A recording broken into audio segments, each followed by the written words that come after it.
Ya, entonces empezamos el octavo auxiliar del curso. Eh, Estoy probando un formato que nunca había utilizado antes, que es el PPT, para que no quede tan desordenado como me queda cuando escribo, pero siento que, no sé, igual mantuve mi desorden un poco. Perdón por eso. Entonces estamos con el nuevo tema del curso, o sea, nueva cosa que agregamos en los auxiliares, que es la función dual lagrangiana, la función lagrangiana también, y el problema dual lagrangiano. En la auxiliar pasada habíamos visto problemas de optimización convexa, habíamos visto funciones convexas, habíamos visto desigualdades generalizadas y todo esto.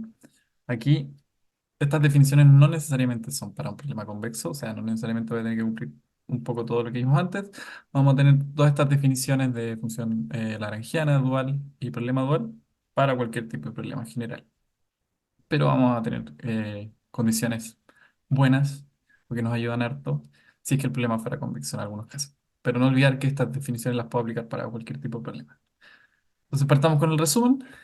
Vamos a considerar justamente un problema de optimización general, no necesariamente convexo. Entonces voy a tener una función objetivo cualquiera, en principio también con desigualdades cualquiera y con igualdades cualquiera. Aquí ya resumo todas las relaciones un poco de orden y de igualdad que puedo tener. Y definimos entonces a partir de problema general una función lagrangiana, que qué es lo que va a hacer. No, y aquí lo que quiero es minimizar esta función objetivo. Aquí, en vez de solo la función objetivo, agrego toda la información de las restricciones un poco, pero con cierto peso. Entonces, si es que yo estoy cumpliendo o no estoy cumpliendo esta restricción, voy a asignarle un peso a no cumplir o qué tanto me alejo de eso. Lambda en este caso y nu en el caso de las igualdades. Y aquí justamente creo que puse se puede optimizar esta función irrestricta en vez de p. O sea, ya no tengo restricciones, en vez de tener todas estas restricciones, asigno un peso a las funciones que en estas restricciones y meto todo en la función objetivo y tengo un problema irrestricto. Va a ser un problema irrestricto también bien interesante en casos convexos. Ahí lo pueden analizar un poco más. Y aquí donde los multiplicadores son el precio que pago justamente por no satisfacer estas restricciones. Entonces, muy simple, simplemente me acuerdo de la función objetivo siempre. Lo primero que pongo, después multiplicaciones de una variable dual asociada a cada una de las restricciones. O sea, voy a tener la restricción, por ejemplo, uno f1. Necesito una variable dual asociada a esa restricción, f1, que es lambda uno, etcétera. O sea, no olvidar que me tiene que calzar la cantidad de multiplicadores. En este caso, todavía no estoy hablando de variables duales, pero los multiplicadores pasa lo mismo. Voy a tener que tener la misma cantidad de multiplicadores que restricciones. Entonces aquí tengo m restricciones, necesito m multiplicadores que se están sumando al final todos estos términos, pero lo que quiero decir es que hay m acá y que hay p acá. O sea, no olvidar que me tiene que calzar eso. Porque me acuerdo que en el control habían hartas situaciones donde tenía una cantidad de variables duales que no tenían absolutamente nada que ver con la cantidad de restricciones. Entonces que me calzan las dimensiones, la cantidad de restricciones también. O sea, si aquí tengo puras restricciones que son escalares, en este caso, las variables duales también son puros escalares que van asociados a cada uno de ellos. No olvidar eso. Después ya vamos al siguiente paso, que es un paso intermedio que me va a dar información realmente de todo lo que va a ser el problema dual y que va a ser la función dual lagrangiana. ¿Y qué es lo que hace? Simplemente es, mira, me quiero generar una nueva función que solo esté en términos de estos multiplicadores. Y yo me pueda olvidar un poco de lo que es la variable del problema primal. O sea, en el problema primal solo tengo todo en función de x. Aquí agrego estas nuevas variables que son estos pesos. Y aquí en la función de la lagrangiana digo, solo me quiero quedar con estos pesos, nuevas variables, no quiero tener nada que ver con la variable del problema primal. ¿Y eso cómo lo hago? Tomando el ínfimo al final de esta función con respecto a esta variable que era en principio mi variable primal, pero ahora es una variable simplemente con tal de que yo viva en el dominio de esta función.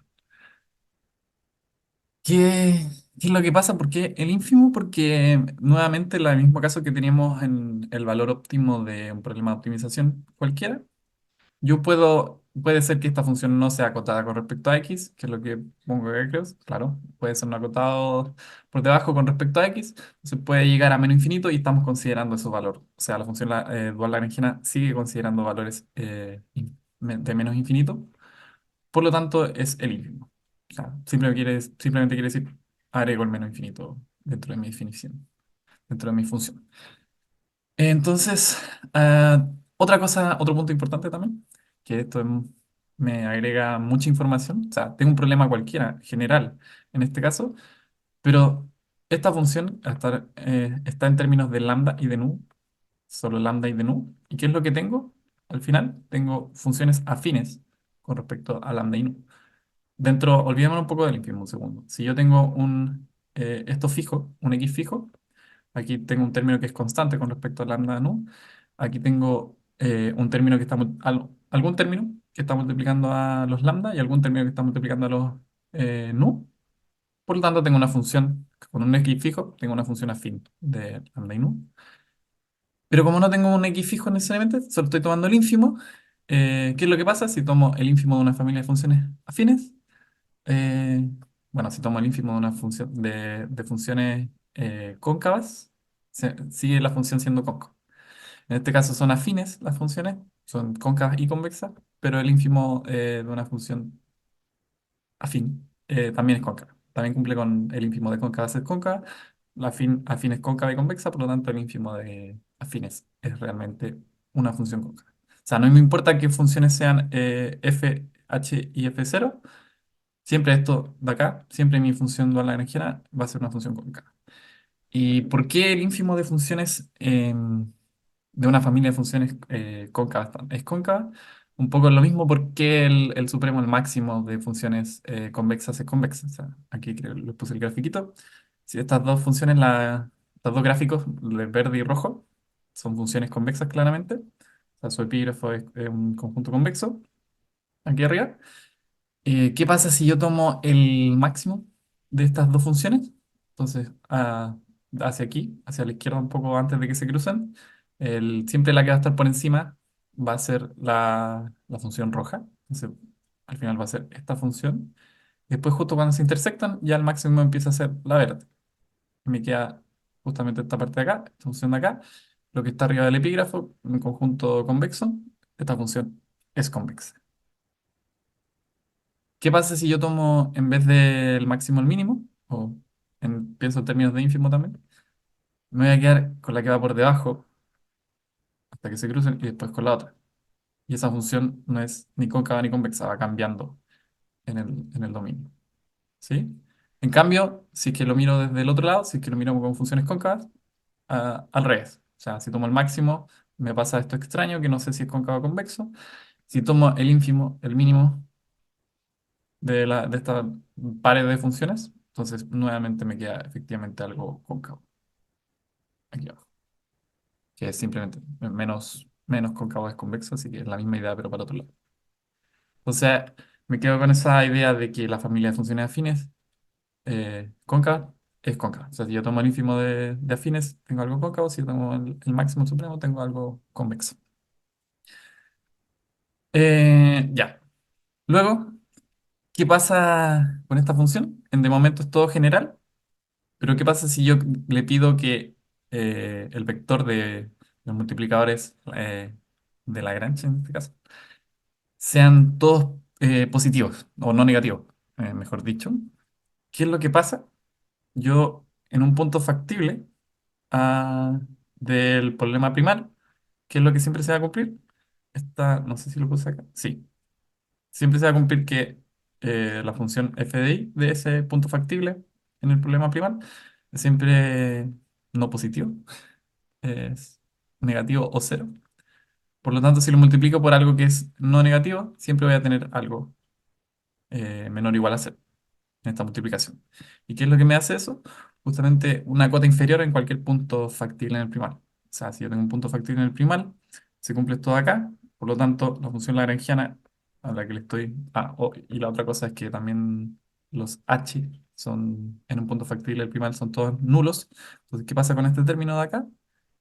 Todos estos términos se me anulan en un punto factible del primal. Y todos estos puntos de acá, al yo pedir que el lambda sea no negativo, todos estos de acá son menores o iguales a cero. Por lo tanto, esta función, tanto la función lagrangiana como la dual lagrangiana, van a ser cotas inferiores de la función objetiva del problema primal. Y eso era lo bacán al final de esta función. O sea, yo voy a tener una cota inferior que voy a ir querer agrandando de a poco. Entonces aquí resumo un poco la relación. Tengo la función objetivo en un punto factible del primal. Tengo la función lagrangiana. Si yo la evalúo en un punto primal y también pido que los lambdas sean no negativos. eh, no negativos, sí. Entonces tengo la cota inferior. Y si es que yo tomo el ínfimo de todos con respecto a x, en particular voy a tener tanto algo que va a ser menor con todos los x factibles como los no factibles, o sea, me puedo ir más allá todavía de los que son factibles, entonces no necesariamente estoy tomando el mínimo de todos los factibles, sino que me estoy yendo quizás más hacia abajo, por lo tanto esto es cota inferior de todo esto, y esa es justamente la definición de la función dual lagrangiana. Entonces, recordar que está la función lagrangiana y la dual lagrangiana. Tengo esta relación. Entonces, tengo una función. ¿Cuál es la gracia? Tengo una función se olvida un poco de los x, o sea, ya me olvido de la variable primal, y que siempre va a ser cota, independiente de los valores de lambda y nu, siempre va a ser cota cuando se cumple esto de acá, en realidad. Y eso es lo que me resume un poco la cota inferior de valor óptimo. O sea, si que se cumple que todos los lambda sean mayor o igual a cero, yo tengo al final que mi función de la lagrangiana, independiente de los valores de lambda y nu, exceptuando que se cumpla esto, es menor o igual al óptimo del problema, el valor óptimo del problema primario. O sea, algo muy bacán. Tengo una cota que la puedo mejorar todo lo que pueda porque puedo mover lambda y nu todo lo que quiera, hacia acercarme lo máximo posible al óptimo primario. Aquí creo que justamente decía eso, ¿para qué sirve esta función? Son independiente de x, podríamos tener la mejor cota posible. O sea, puedo mover lambda y nu todo lo que pueda hacia el valor óptimo primario. Entonces, ¿qué podemos hacer? Justamente intentar hacer esto. Entonces definimos un problema que haga justamente eso, que es el problema dual lagrangiano, que definimos como al final tomar el máximo de esta función. O sea, quiero hacer crecer esta cota inferior lo máximo posible, pegarme al, al P. Y la única restricción que le pongo es que mis lambda, mis ponderadores, sean tales que yo siga manteniendo una cota inferior. Porque si no me puedo pasar del problema primal y ya no me sirve de nada la cota. Yo quiero acercarme a ese valor. Quiero tener otro problema con el que pueda acercarme lo máximo posible al valor óptimo del problema original. ¿Qué es lo que habíamos dicho antes? Que tenía el ínfimo de familia de funciones cóncavas y cóncavas. Entonces, como esta función siempre es cóncava, esta función de acá, y la única restricción que tengo es que el lambda sea no negativo, en realidad tengo un problema convexo. O sea, es minimización de menos g, que g es cóncava, por lo tanto menos g es convexa. Tengo un problema convexo. O sea, de regalado de un problema general que tenía antes, solo le agrego la restricción de la cota inferior y ya tengo un problema convexo. Y no he dicho nada del problema primal más allá de eso. Entonces, fuerte, fuerte. Conseguí un problema convexo con algo que quizás podría tener condiciones que me hacen muy fácil obtener un óptimo. Entonces podría tener una cota inferior buena, muy buena, o incluso llegando a igual al mismo valor en ciertos casos, cuando tengo dualidad fuerte, que me asegura que es convexo. Me asegura condiciones muy buenas. Y también métodos de resolución que vamos a ver más adelante, que también me apañan mucho si es convexo. Luego mantenemos la definición de que teníamos en optimización lineal, un poco. ¿Estoy grabando? Sí. Ya. Vamos a mantener las definiciones de antes, que era la dualidad débil. Dualidad débil se sigue cumpliendo por construcción, exactamente lo mismo que dijimos antes.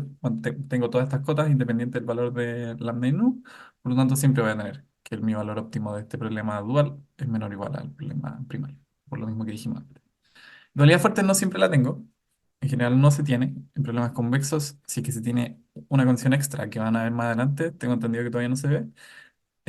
Se tiene dualidad fuerte.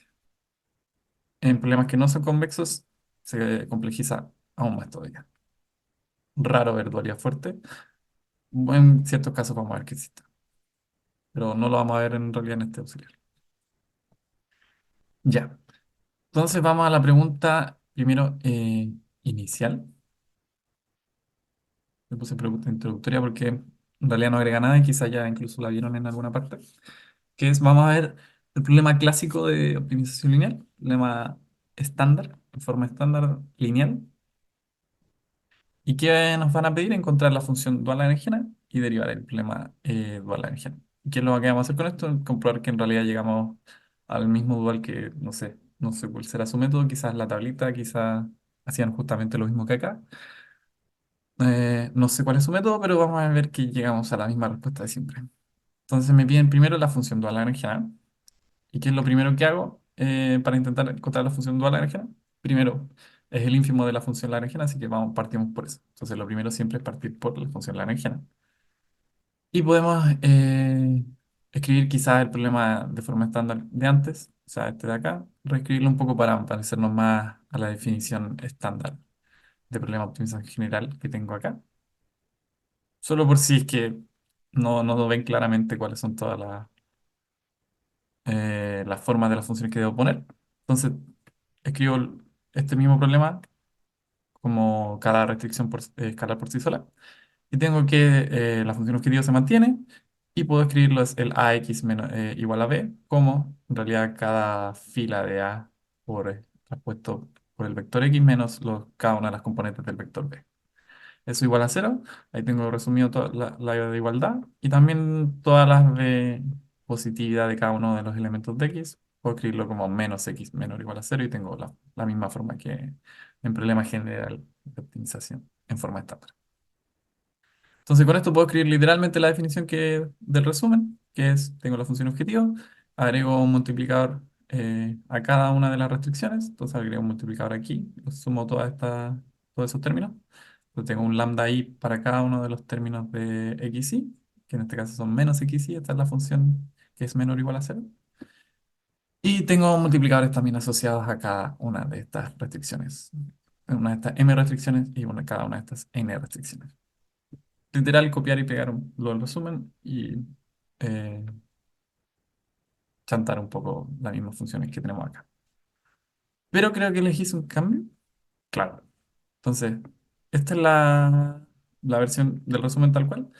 Pero en general es una manera más sencilla de escribir todas estas funciones y me hace la vida más fácil derivando, me hace la vida más fácil también factorizando y encontrando términos en común.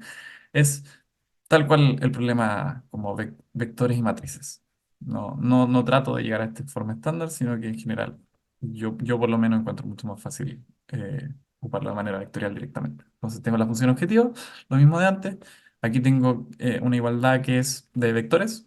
Entonces, ¿qué voy a tener? Necesito, si es que tengo una restricción que es ax menos b vectorial, necesito una variable igual vectorial de la misma dimensión. Y, perdón, aquí el nu.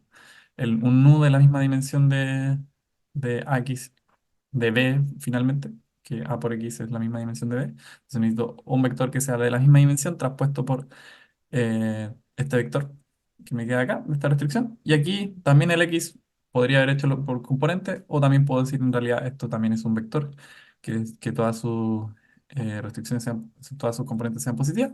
Y agrego también, en vez de por cada componente, puedo agregar una variable, un vector dual y directamente lo multiplico podría ser menos x en vez de x mayor o igual a cero aquí en desigualdad generalizada y obtengo lo mismo de antes. O sea, literalmente si yo trabajo esta función lagrangiana de aquí arriba, obtengo lo mismo que acá. Es literalmente lo mismo. Tengo el producto lambda traspuesto menos x, lo mismo que el producto punto entre el lambda y menos x, que es lo mismo que sumar la multiplicación de cada uno de los elementos igual que acá. Y lo mismo va para el otro lado, para el de matriz. Pueden comprobar que es lo mismo. Entonces me hace la vida mucho más fácil, me ahorro las sumas y todo eso. Literal escribo el problema tal y como está, agregando multiplicadores que calcen con las dimensiones. Entonces seguimos con eso. Eh, ¿qué es lo otro que me hace más fácil también? Como que aquí tengo que seguir con la suma para cada, si factorizo por x, voy a seguir con sumatorias para abajo y suma y suma y suma. En cambio aquí simplemente anoto, saco el x de cada uno de los términos que tiene x y factorizo muy fácil. O sea, tampoco es que sea tan difícil con sumas, pero en general así se ve mucho más limpio para mí. Y también derivo muy fácil si es que tengo que derivar, como cuando quiero sacar la función dual lagrangiana. Entonces factorizamos los términos que acompañan a x. ¿Por qué? Porque yo sé que quiero llegar a la función dual lagrangiana, que es sacando un ínfimo. Entonces, en general, me gusta analizar qué es lo que acompaña a X, qué función es L con respecto a X. Y eso es más sencillo, usualmente, si es que trato de aislar un poco el término X. Entonces, ¿qué términos tienen X? Tiene el C, punto X, producto punto con X, el lambda con un menos por ahí, y el nu traspuesto A. Entonces, esos son los términos que están aquí con X, y un término que no depende de X, que es nu traspuesto B. Entonces, sigo un poco la definición del resumen de la función de Lagrangiana, que era tomar el ínfimo con respecto a X de esta función de acá, y eso es tomar el ínfimo con respecto a lo que anotamos acá. Entonces, ¿qué vemos? Que estoy tomando el ínfimo en realidad de una función afín con respecto a x. ¿Por qué? Porque olvidémonos de todo el corcho que dice acá. Esto es simplemente cierta constante o cierto vector constante traspuesto por x menos otra constante para x. Entonces, literalmente quizás no sé, un vector traspuesto a x más alguna constante. Es una función afín, siempre, o sea, directamente. ¿Y qué pasa con las funciones afines? No sé si puse un dibujo aquí. Claro. Aquí, ¿qué pasa con las funciones afines? Yo puedo en realidad ir aquí con una dimensión nueva. Yo puedo irme ahí a menos infinito siempre, en general. O sea, cuando saco el ínfimo de una función afín, lo más probable es que yo me vaya a menos infinito para casi todos los casos, excepto el único caso que es cuando, en este caso de una dimensión, la pendiente es cero. O sea, el término que acompaña a x es cero. Es el único punto en que no me voy a menos infinito y puedo alcanzar un valor finito. Entonces, ¿qué vamos a hacer? Vamos a separar en realidad eh, dos casos. No sabemos cuál es el valor de c traspuesto menos lambda traspuesto más nu, etcétera. Para distintos valores de lambda y de nu, podría ser que este término sea cero y podría ser que no. Entonces vamos a separar un poco en esos dos casos, que son el caso que no está determinado, menos infinito, y el caso donde sí me entrega valores, que es donde me va a apañar para sacar realmente después el problema dual.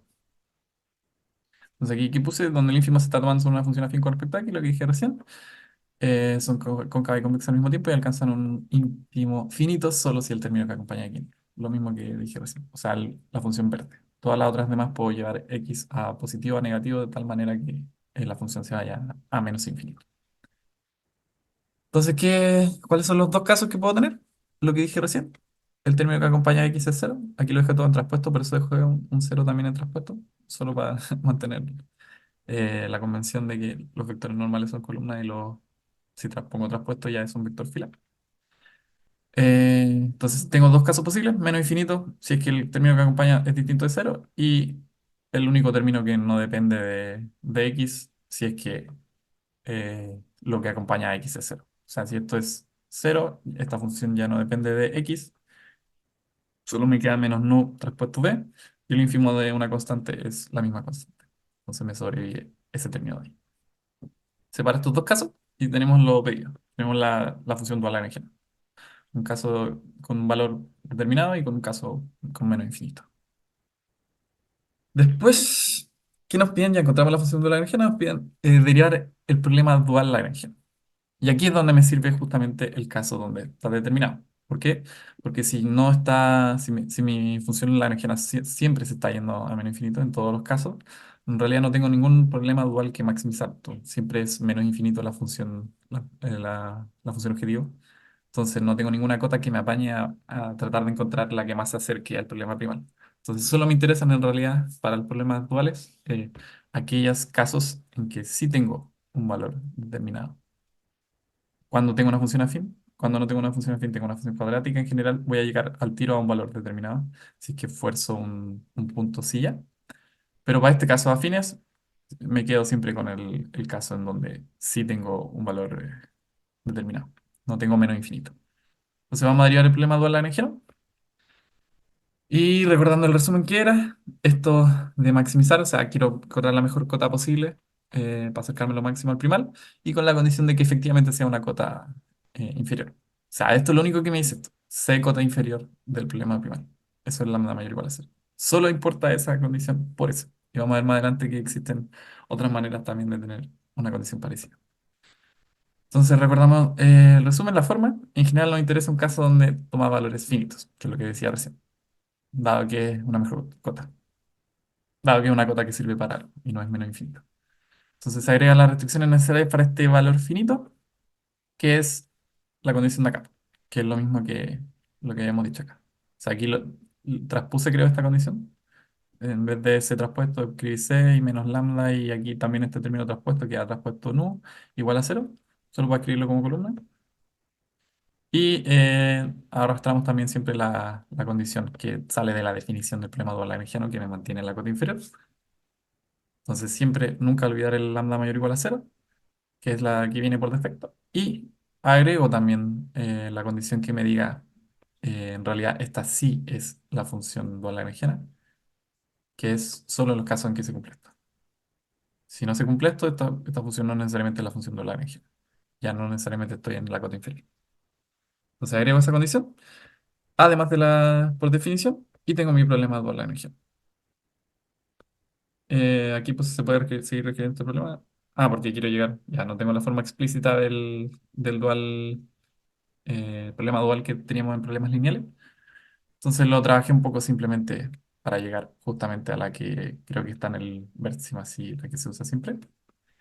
Y lo único que hice fue, pucha, en vez de tomamos el problema anterior y lo que hago es, como lambda tiene todas sus componentes no negativas, puedo pasar el lambda hacia la derecha y decir que lo que queda a la izquierda sea simplemente mayor o igual a cero, dado que el lambda no afecta a la función objetivo, solo como una variable auxiliar. Entonces me deshago de ella, aquí lo sumo toda la información y después puedo hacer un cambio de variable de p igual a menos num y recupero exactamente la forma del dual clásico en problemas lineales. Y eso creo que es el problema introductorio, la pregunta introductoria. Entonces, muy sencillo. Son pasos bien estándar para sacar función dual lagrangiana y después el problema lagrangiano, o sea, problema dual lagrangiano. Y vamos entonces a seguir el mismo procedimiento, pero ahora para otro problema. O sea, aquí ya no tengo un problema lineal, tengo una restricción que sí es afín, pero mi función objetivo ya no es lineal. Entonces cambió un poquito con respecto a los otros, casi nada, pero vamos a ver que en realidad el procedimiento sí cambia. Entonces primero me viene evaluar si es que es o no es un problema convexo. Ya, la restricción en principio, o sea, sabemos que en los problemas convexos era función objetivo convexa, que las desigualdades menor o iguales a cero, todas esas funciones fueran también convexas, y que todas las restricciones de igualdad necesariamente sean relaciones, funciones afines, o sea, una función afín igual a cero, que aquí es ax menos b igual a cero, por ejemplo. Y esa ya la tenemos de regalo. Esto ya es una función afín. La única que tenemos que comprobar es que la función objetivo sea efectivamente convexa. Entonces, evaluar si el problema es convexo es sencillo de ver, dado que f0 es la norma de x al final al cuadrado. Literalmente esto, o sea, x traspuesto x es la suma de cada una de sus componentes al cuadrado. Es una función cuadrática.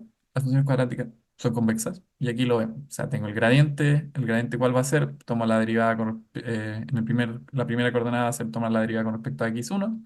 La derivada con respecto a x1 es simplemente 2x1. Y así para cada una de las componentes. Y después tomo el hessiano. ¿Y el hessiano qué es? La derivada de cada uno de los componentes del gradiente, pero con respecto a todas las otras componentes. Entonces, primero derivo aquí con respecto a x1. 2x1 deriva con respecto a 2x1 es 2. Si lo derivo con respecto a x2 es 0 porque esto es constante con respecto a x2 y así para todas las otras que tengo, entonces son 0 para todo excepto en la diagonal. O sea, solo en la diagonal derivo con respecto a la única variable que sobrevive en cada una de las componentes. Entonces me queda una matriz de puros ceros con una diagonal de 2. ¿Y qué es eso? ¿Qué pasa cuando tengo aquí un pequeño recordatorio? Si tengo una matriz diagonal, todos sus elementos de la diagonal son los valores propios. Los valores propios, si es que son no negativos, es una matriz semidefinida positiva. Y si es que son estrictamente positivos, es una matriz definida positiva, que es lo que puse acá. Esta relación estricta significa simplemente esta matriz es definida positiva. Como es definida positiva, mi función es estrictamente convexa en este caso y es convexa. Entonces tengo una función objetiva que es estrictamente convexa, una desigualdades, perdón, igualdades afines, que es lo que puse aquí abajo, claro, es claramente afín. Por lo tanto, el problema Es convexo. Faltó la conclusión. Pero el problema es convexo, dado que todo cumple con la forma de un problema convexo. Pues ahora vamos a lo nuevo. Nuevamente vamos a encontrar la función dual lagrangiana, porque es lo primero que partimos por la función lagrangiana. Entonces, similar a la pregunta anterior, podemos escribir la función lagrangiana directamente de manera vectorial. O sea, me ahorro un poco todo el tema de las sumas.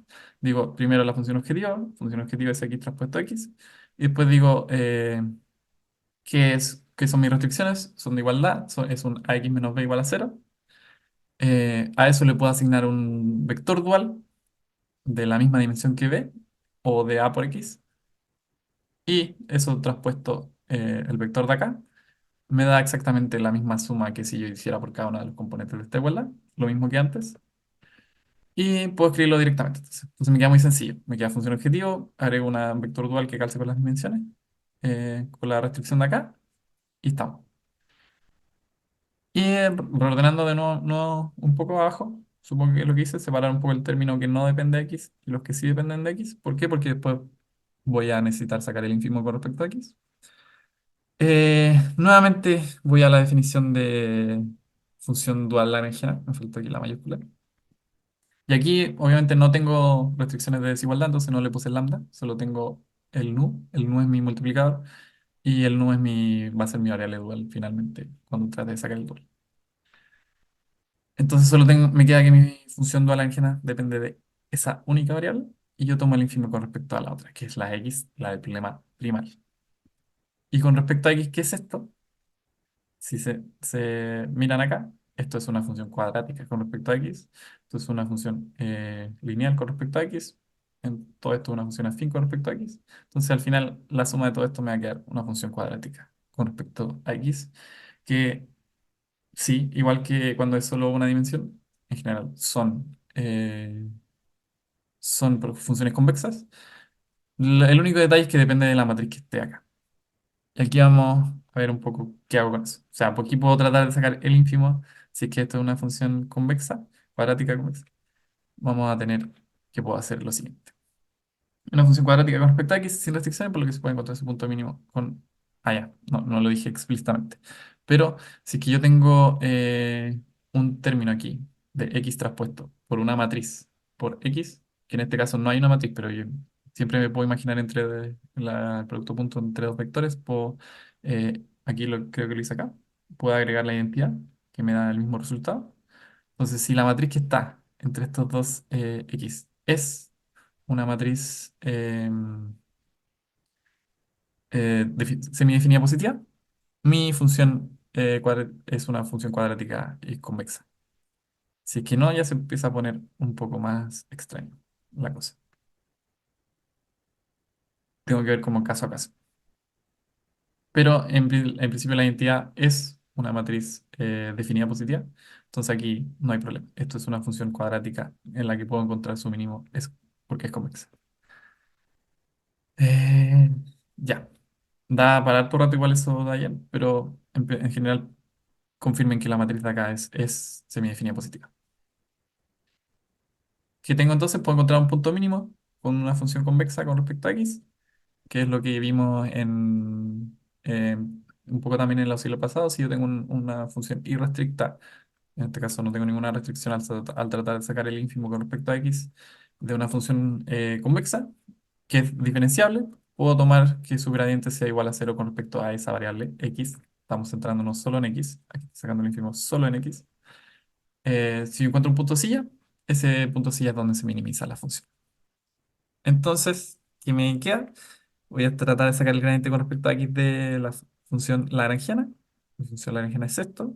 Simplemente agregué el i ahí para que se viera explícito que tengo una matriz semidefinida positiva, definida positiva también en este caso. ¿Y cuál es la gracia también de esta forma de lo que dije antes, de no usar sumas y de quedarse con vectores y matrices en general también? Que es derivar se vuelve muy sencillo, es muy parecido al caso de una dimensión. O sea, si yo tengo un término cuadrático aquí y yo derivo, siempre piensen que tengo que derivar pensando en que mi x esté a la izquierda. O sea, aquí tengo el x traspuesto. voy a tener un y por x, que es el que me va a salir de acá.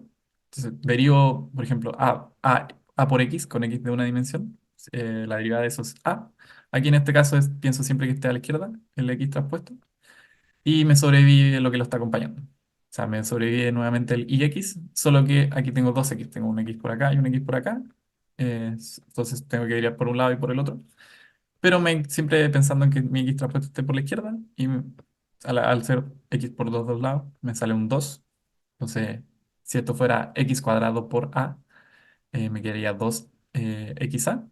Aquí muy parecido, 2 ix. O sea, sobrevive al final todo lo que no es, todo lo que está acompañando al x traspuesto. Y como está dos veces por los dos lados, me sale dos veces el término y me sale un 2. Y la misma lógica se usa para la función lineal. O sea, esto es al final un escalar, es vector, matriz, vector. Me queda algo de uno por uno. Tengo uno por n, digamos, por n por m y por m. Me va a quedar uno por uno al final.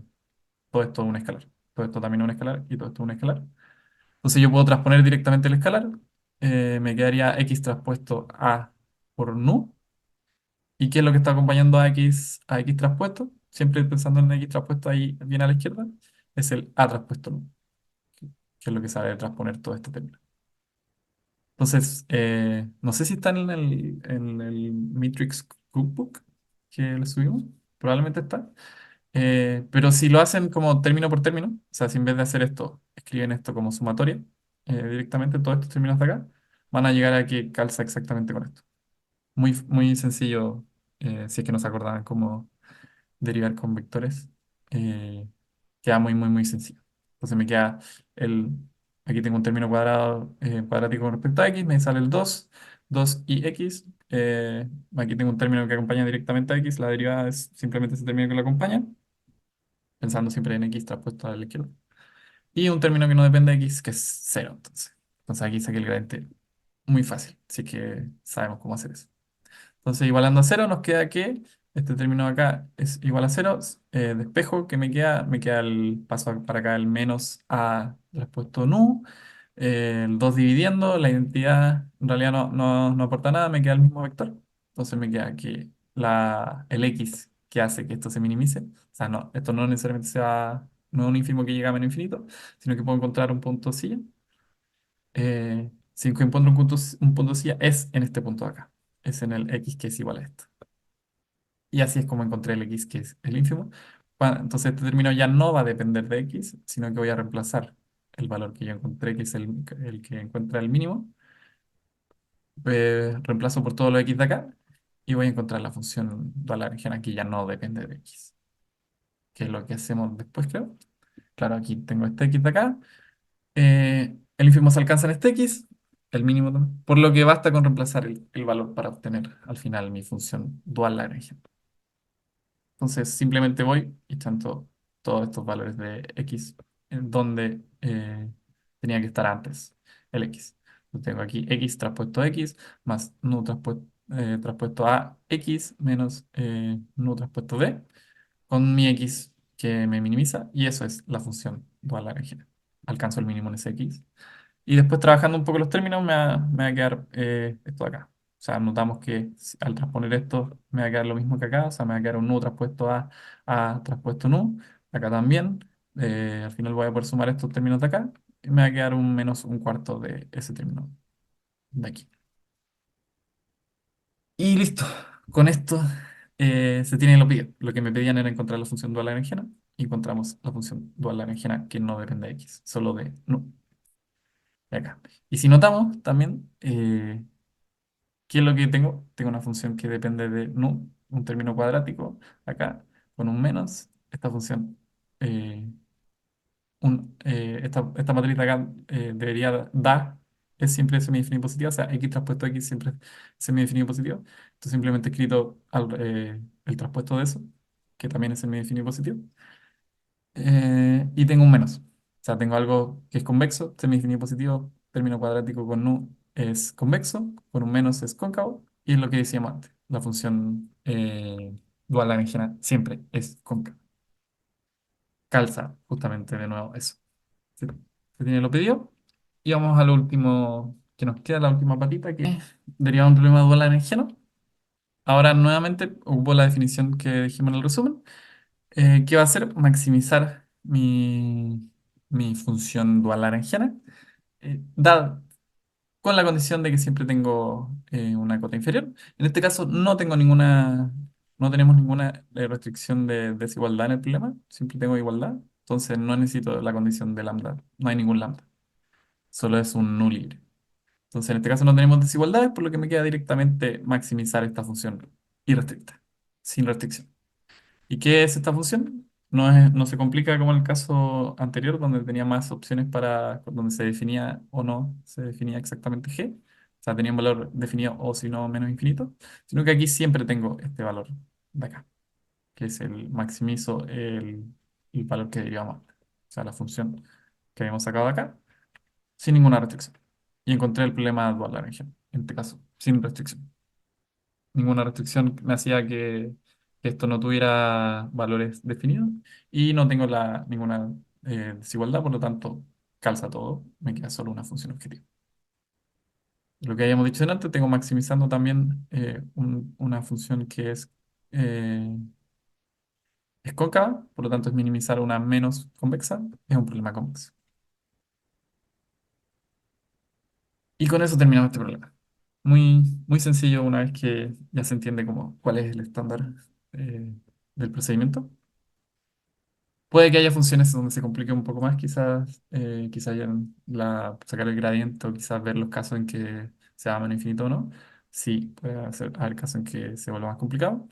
Para los casos en general no va a ser tan complicado, o sea, no debería ser tan distinto esto para lo que llamamos usualmente. Vamos entonces al tercer problema. Voy a sacar esto de acá. Ya. Vamos al último. O sea, tiene el problema introductorio, problema uno. Pregunta 2, también tengo uno propuesto, que es propuesto porque, así no se me va a alargar mucho, y también porque creo que ya tengo un video explicando ese problema, pero después lo vemos. Vamos a la pregunta 2. Entonces, aquí tengo algo distinto, un poquito distinto. Tengo un vector en Rn, tengo matrices en dj por n, y tengo conos propios que viven en Rdj. Entonces, ¿qué tengo? Una función objetiva aquí, un problema con una función objetiva lineal. Tengo desigualdades también que son afines y tengo alguna transformación afín también o lineal de X que vive en un cono. Entonces aquí se vuelve un poco más extraño. Ya no es la típica forma de un problema general que es como minimizo una función menor o igual a cero, otra función igual a cero. No, aquí me agregan esto vive en un cono. Y me pregunta si es convexo y que encuentre el dual lagrangiano. El problema dual lagrangiano, el siguiente problema. Esto fue parte de un control y claro, sorprende un poquito al principio porque es como un cono general que está pasando. Pero en realidad vamos a ver, no sé qué tan a fondo se ve esta parte en el curso, la verdad. Así que lo voy a tratar de ver como lo mínimo posible con la mayor información al mismo tiempo. Entonces vamos a ver un poquito un paréntesis como de qué está pasando acá. De manera adicional a la definición de problemas eh, convexos que teníamos antes, si tenemos una función objetiva lineal en una región que es la intersección entre semiespacios o hiperplanos, o sea, tengo puras desigualdades o igualdades de funciones afines, eso es lo que básicamente quería decir con esto, y función objetiva lineal, o afín también. Eh, y lo intersecto con conos propios, que es lo que tengo en el problema. En el problema tengo puros conos propios. Entonces el problema sigue siendo un problema convexo. O sea, se agregó básicamente, eh, agrego a un problema con puras restricciones lineales, un problema lineal, tal cual, con desigualdad o con igualdad, la agrego con los propios, el problema sigue siendo convexo. Y de eso tenemos un mundo de problemas. O sea, tenemos muchos problemas clásicos que deberíamos ver harto también en este curso, que aquí puse los dos ejemplos más, no sé, más connotados, creo yo. Son los problemas semidefinidos positivos y los problemas cónicos de segundo orden. Entonces, ¿cuáles son los problemas semidefinidos positivos? Son un poco los que tienen esta forma de acá, que es un producto interno entre matrices. Esto es nada más que una función lineal con respecto a las componentes de X, que es lo que puse acá. Producto interno de matrices viene definido como la traza de la primera matriz transpuesta por la segunda, y eso al final, por la definición de traza y todo, van a llegar a que es una doble suma de cada uno de de la multiplicación de cada uno de los elementos de estas dos matrices. O sea, cada uno de multiplico todos los elementos por la misma coordenada del elemento de la otra matriz y sumo todo eso. O sea, literalmente la misma definición que producto interno de dos vectores, que era cada componente multiplicado y después sumado. Aquí lo mismo, pero en versión matrices. Eso es el producto interno matricial. Y entonces, aquí que voy a tener la misma función de siempre, lo mismo que C transpuesto X, pero aquí con más términos simplemente. En vez de una suma, doble suma. Y aquí también, en vez de una suma, doble suma, menor o igual a alguna constante. O sea, esto es lineal, esto es afín, lo mismo de siempre. Y lo único nuevo aquí, lo raro, es que mi matriz X, la variable, primero es simétrica y es semidefinida positiva. O sea, vive en un cono propio, que son el espacio de las matrices semidefinidas positivas. Y quizá eso, en principio, suena raro que sea convexo, pero si miramos lo que significa esto, o sea, ¿qué es una matriz semidefinida positiva? Es que al final, para cualquier vector z que yo tome en Rn, la multiplicación por los dos lados con ese vector sea no negativa. ¿Qué significa eso? Que al final yo puedo escribir esta. Ah, me faltó una suma. Ya, esto es suma sobre i y sobre j para todos los i y para todos los j. Doble suma i j desde 1 hasta n.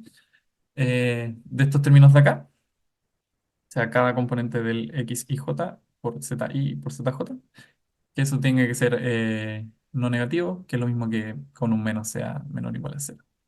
Entonces, al final, ¿qué son?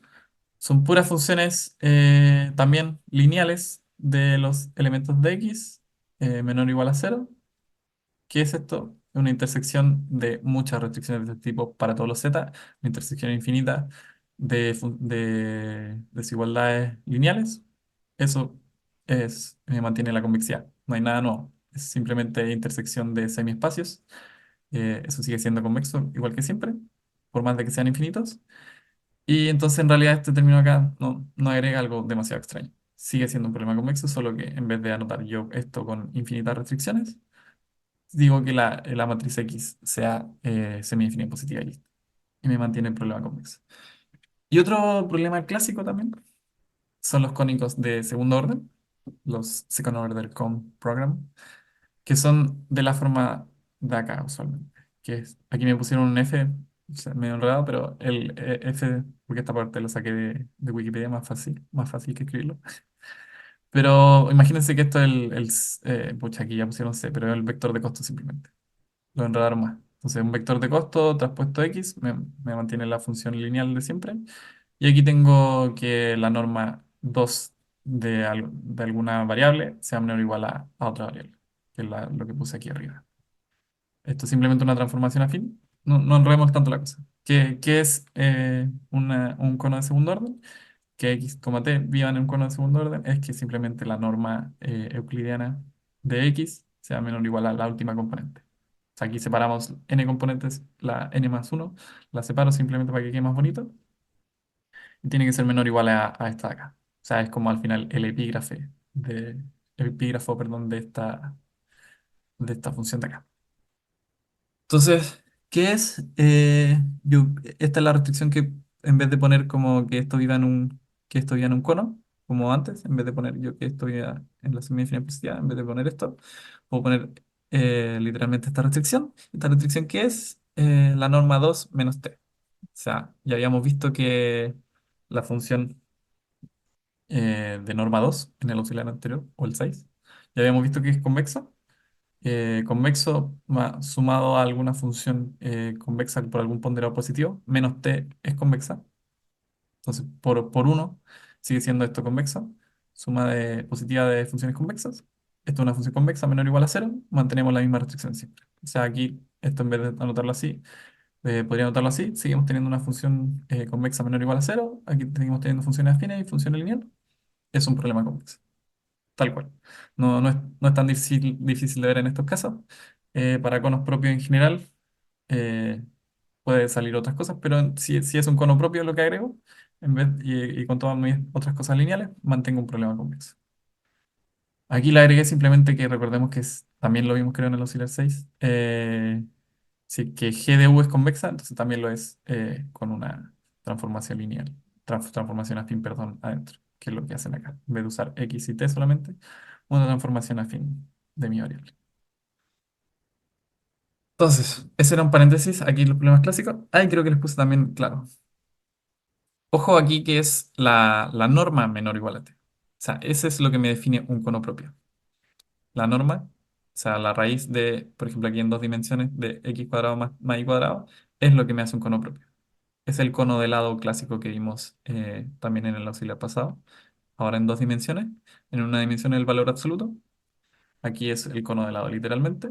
Si yo saco la raíz, si yo escribo esta restricción como los términos de x, o sea, cada componente al cuadrado, menor o igual a t cuadrado, ¿qué es lo que obtengo? En realidad el epígrafe de esta función, de x cuadrado más y cuadrado, y eso ya no es un cono. O sea, no es equivalente escribir la restricción como x suma de las componentes al cuadrado menor o igual a algo al cuadrado, no es equivalente a escribirlo como cono de segundo. La región factible que yo resuelvo es un cono solo si tengo la norma. Punto, no sé, dato freak. No estoy resolviendo mi problema solo si es que ya cambio un poquito la restricción. Entonces el cono se mantiene solo aquí si tengo la norma. Y vamos ahora al caso ya general, que es con conos propios generales, que es el problema que nos preguntan, que era este control. Este es mi control de mi año, el que yo tuve que dar. Ya. Entonces, ¿qué es? Lo mismo que tenía antes, tengo una función lineal, tengo restricciones aquí afines de desigualdad y conos propios. Solo por eso ya es un problema convexo. O sea, toda esta explicación fue para responder la primera pregunta, que era, ¿es o no un problema convexo? Y aquí les puse, sí, tenemos una función objetiva lineal en una región que es la intersección entre semiespacios, esta parte de acá, y conos propios, que es la parte de acá. Por lo que es un problema convexo, las transformaciones afines mantienen la convexidad del problema. Eso lo digo porque no es que X esté viviendo en el cono propio, sino que una transformación afín de X es la que está viviendo en el cono propio, que no me complica. Entonces, ¿es un problema convexo? Sí, es un problema convexo. Y lo otro que preguntan es, encuentra el dual Lagrangiano del siguiente problema con restricciones cónicas. Eh, es literalmente la misma idea de antes. Creo que dejé la explicación entre medio, de hecho. La misma idea de antes de generar una cota inferior de alguna manera para obtener el problema dual lagrangiano. Aquí quiere decir el problema dual lagrangiano. Faltó la palabra problema. La misma idea de antes. Quiero obtener una cota inferior de alguna manera. ¿Qué es lo que me va a apañar en este caso si es que tengo conos? Yo tengo una relación con el cono y el cono dual entre sus elementos que me da justamente una desigualdad que me puede apañar a generar una cota inferior. Y eso es lo que creo que digo acá. La función lagrangiana se puede escribir de manera clásica en problemas cónicos o directamente usando vectores iconos. Ya, con eso quería decir que, si que volvemos un poco acá, por ejemplo, podría simplemente decir que esto es una restricción escalar, o sea, esto me da un escalar, y podría decir, le asigno un multiplicador a esa restricción escalar, uno solamente, también escalar, o puedo decir, esto es un vector que vive en un cono, y utilizar ese elemento como vector, x, t, y algún otro vector viviendo en su dual. Esas son las dos opciones a las que me refiero, que en este caso no lo vamos a ver, pero a eso me refería. Entonces, en este caso no conocemos la forma explícita del cono. No puedo llegar a una función en la que yo diga como el otro, esto es una función escalar, le asigno una variable dual escalar, que es otra manera de hacerlo y está bien. Sino que necesito directamente hacerlo como vectores y conos, en este caso. Solo sé que hay un vector viviendo en un cono. Y aquí hay una mini explicación. En casos cónicos se mantiene la lógica de la cota inferior que quiero obtener para el problema primal. el problema dual es una cota inferior del problema primal. Pero en vez de tener estos ponderadores no negativos y en un punto factible x que esto sea menor o igual a cero, por lo tanto la multiplicación es menor o igual a cero, porque me decía que fuera cota inferior, utilizamos la relación con el cono dual, que es lo que decía recién. O sea, si yo tengo un vector viviendo en el cono dual, eso es lo que me dice esta desigualdad generalizada. Tengo este vector viviendo en el cono dual y tengo esta función menos esta función viviendo en el cono dual. Lo escribí así para que fuera literalmente análogo al otro. O sea, aquí tengo variable dual mayor o igual a cero, función menor o igual a cero. Entonces, la multiplicación menor o igual a cero. Muy, muy análogo. Entonces, pero en otras palabras, lo que dice es este vector vive en el dual menos esta función vive también en el cono primal, el cono tal cual. Entonces, al ser este vector viviendo en el cono dual y menos f viviendo en el cono normal, su producto interno es no negativo, que es lo mismo que decir que si yo multiplico esto por menos uno, todo me quede que la multiplicación al final sea menor o igual a cero. Entonces me queda justamente lo mismo que quería. En vez de tener todos estos términos negativos, agrego todos estos términos que son dual por menos la función. También me agregan puros términos negativos y me mantengo la misma idea de una cota inferior, que era lo único que hacía el lambda mayor o igual a cero. En este caso, vivir en el dual me mantiene la cota inferior. Entonces la función dual lagrangiana en este caso me queda, tengo las dos formas, la con el lambda mayor o igual a cero y la con el vector viviendo en el cono dual, que son aquí. Tengo esta desigualdad y estos conos. Entonces, ¿qué es lo que anoto? Mis lambda, o sea, en principio no tengo que cumplir la restricción. O sea, esto de acá y esto de acá no me importan en el momento de escribir la función lagrangiana, me importan solo después cuando quiero usar el problema dual. Pero agrego de tal manera que me convenga. O sea, agrego un multiplicador a todas las restricciones de desigualdad, menor o igual a cero, y agrego el vector que viene en el cono dual a menos la función, que es lo que tenía acá. Menos la función. Menos la función es AJX. Perdón. La función que vive en el cono es AJX, por lo tanto, eh, AJX por el valor del dual es menor o igual a cero. Claro, creo que está bien el signo. Me enredo un poco con esto de acá. Ya, pero la idea es mantener la cota inferior. Si esto me da, si esto, esto está en el vector dual, esto está en el vector primal, eso da positivo, claro, con el menos me da algo negativo. Sí, está bien. Ya, entonces simplemente ahora trabajo el término. Tengo esta nueva versión de la función dual lagrangiana donde separe simplemente los casos de desigualdad y los conos. Eh, Tengo nuevamente esto acá, es fácil de trabajar, tengo puros términos que son transformaciones lineales. ¿Y qué me queda? Se traspuesto x. Aquí esto nuevamente lo puedo escribir de una manera que me facilite derivar y todo eso, o analizar, que es en vez de suma con el producto punto, entonces en vez de cada término por cada término, lambda traspuesto b menos ax. Donde este a en realidad ahí no es tan buena la notación, pero este A no tiene nada que ver con los AJ. Estas son matrices AJ y esta es otra matriz A, que simplemente quiero decir junta todas estos vectores filas en una matriz. Ya, puedo hacer eso en esta parte, pero en esta parte no. En esta parte simplemente son vectores puestos por una matriz, por otro vector, y todos esos términos sumados. Ahí se complica un poco más como verlo de manera fácil y derivarlo de manera fácil. Yo no lo veo a primera vista, por lo menos. Así que lo dejé ahí como suma. Eh, y todo eso puedo factorizar x por todos los términos nuevamente que acompañan a x. Este término acompaña a x, lambda con a acompañan a x y nu puesto con aj también acompaña a x. Factorizo de todos esos términos y me queda aquí el término que no acompaña a x. Y nuevamente, igual que en el primer caso de la primera pregunta, tenemos una función afín con respecto a x. Esto no me importa lo que sea, cuando yo voy a querer sacar el ínfimo de esta función solo con respecto a x para intentar sacar la función de la lagrangiana. Entonces me da lo mismo todo esto que no depende de X, es un término por X más otro término, funciona afín. Entonces no es afín, tenemos los dos casos de que habíamos hablado al principio, que solo tengo un valor finito si es que el término que acompaña a X es nulo, y en todos los otros casos me voy a menos infinito. Entonces, nuevamente, el único término que sobrevive es lambda traspuesto b, si es que se cumple esta condición, el término que acompaña a X es nulo, y menos infinito si es que no. Tal cual, función dual Lagrangiana.